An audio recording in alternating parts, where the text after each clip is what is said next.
अस्सलाम वालेकुम दोस्तों, उम्मीद है जी आप सब खैरियत से होंगे।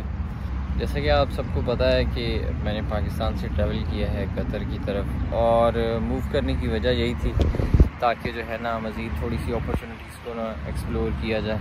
तो उसी हवाले से जो है ना फिर मैंने सोचा कि चलें जिस प्रोसेस में से मैं गुज़रा हूँ मैं इंशाल्लाह उसके ऊपर मैं वीडियोस बना दूँ, ताकि जो दोस्त भाई भी पाकिस्तान से मूव करना चाहते हैं किसी भी दूसरी कंट्री के लिए, तो क्या क्या चीज़ें ना रिक्वायर्ड होंगी जिनको जो है ना जो कि आपके पास लाजमी होनी चाहिए। वैसे पहले नंबर पे तो एक चीज़ है कि अगर आपके ऊपर कोई क्रिमिनल केस है, कोई FIR वगैरह है, तो वो क्लियर होनी चाहिए बिल्कुल, क्योंकि कैरेक्टर सर्टिफिकेट हमें चाहिए होता है।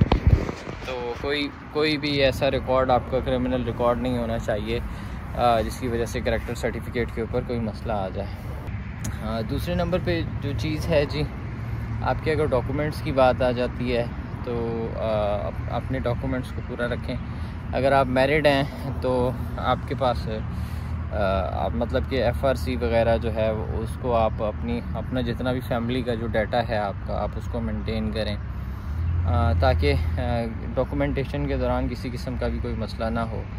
आपका जो मिसेस का ID कार्ड है वो आपके नाम के अकॉर्डिंग हो, आपके बच्चे उनका जो है क्या कहते हैं आपके पास कंप्यूटराइज्ड उनके जो एक स्लिप होती है, नेम स्लिप, मतलब कि नादरा में आपका जितना भी डाटा है ना फैमिली रिकॉर्ड वो सारा पूरा होना चाहिए।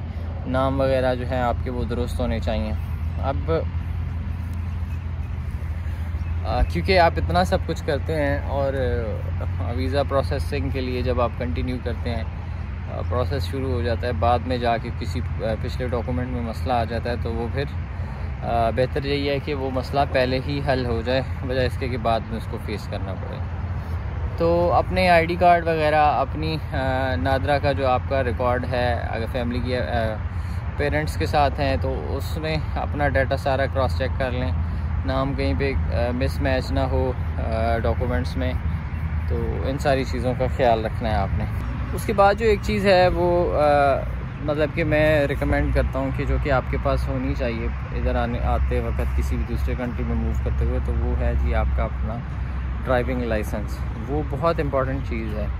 पहले नंबर पे तो चलो आपके लीगल डॉक्यूमेंट्स हो गए, ID कार्ड वगैरह, ये सारा कुछ जो है ना। नंबर 2 पे है आपका ड्राइविंग लाइसेंस। मतलब अगर आपकी एजुकेशनल इंस्टीट्यूट की डिग्रियां वगैरह वेरीफाई नहीं है तो कोई मसला नहीं, वो चल जाएगा, लेकिन आपके पास ड्राइविंग लाइसेंस होना चाहिए लाजमी।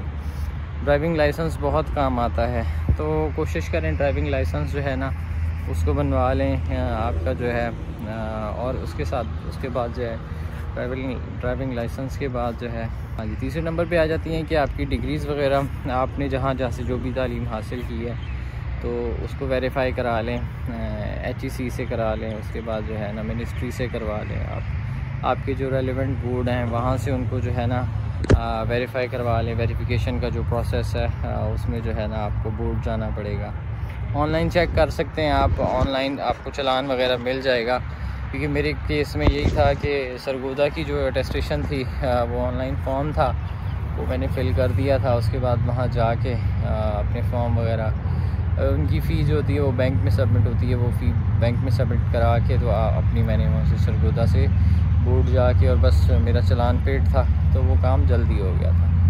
सेम इसी तरह से फेडरल बोर्ड है अगर आपका, तो फेडरल बोर्ड में भी ऑनलाइन होता है, पहले फ़ी वगैरह पे कर देते हैं आप, तो आपको जो है ना अमूमन तो फेडरल बोर्ड का तो ये होता है कि आपको ऑनलाइन ही वेरिफिकेशन मिल जाती है। ऑनलाइन वेरिफिकेशन के बाद आप उसको जाके मूफा से और उसके बाद आप जो है ना HEC से जो है ना उसको अटेस्टेड करवा सकते हैं।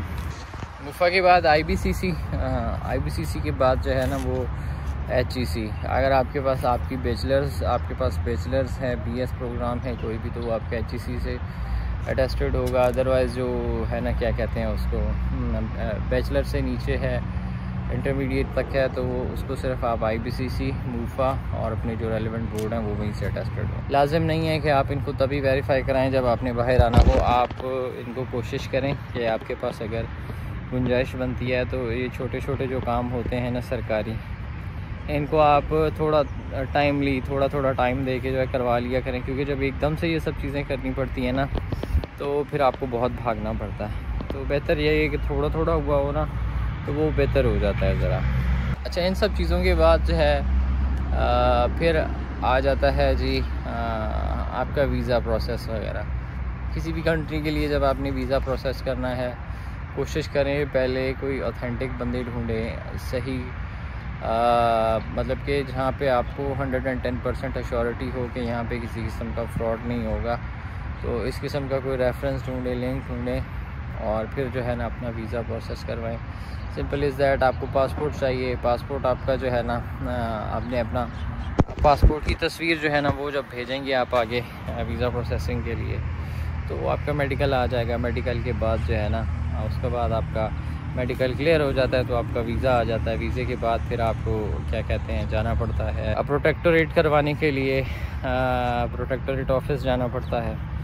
तो वहाँ से वो सारी चीज़ें, वहाँ पे भी फिर काफ़ी सारे डॉक्यूमेंट्स लेके जाने पड़ते होते हैं। प्रोटेक्टोरेट ऑफिस, आपका पुलिस करैक्टर सर्टिफिकेट हो गया और उसके बाद जो है ना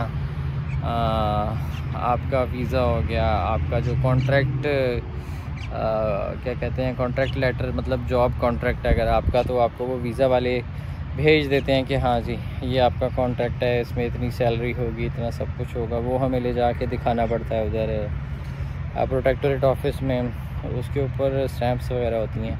तो ये वीज़ा आने के बाद के प्रोसेसेस हैं। तो और जब प्रोटेक्टोरेट हो जाता है फिर आप टिकट करते हैं और टिकट के बाद आप फ्लाई कर सकते हैं। तो ये जो बुनियादी चीज़ें हैं ना, इनको थोड़ा सा ख्याल रखा जाए।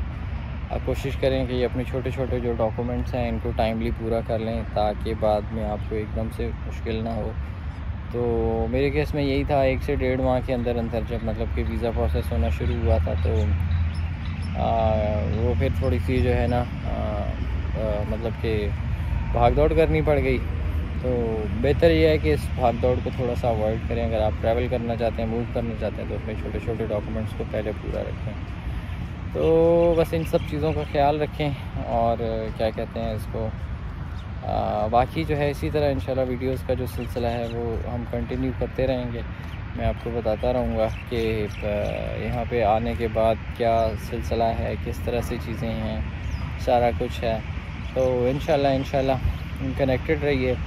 अल्लाह ताला हम सबको आला नसीब आसान रिज़्क़ अता फरमाए। मिलते हैं दोस्तों नेक्स्ट किसी वीडियो में, तब तक के लिए इजाज़त दीजिए जी। अल्लाह हाफ़िज़।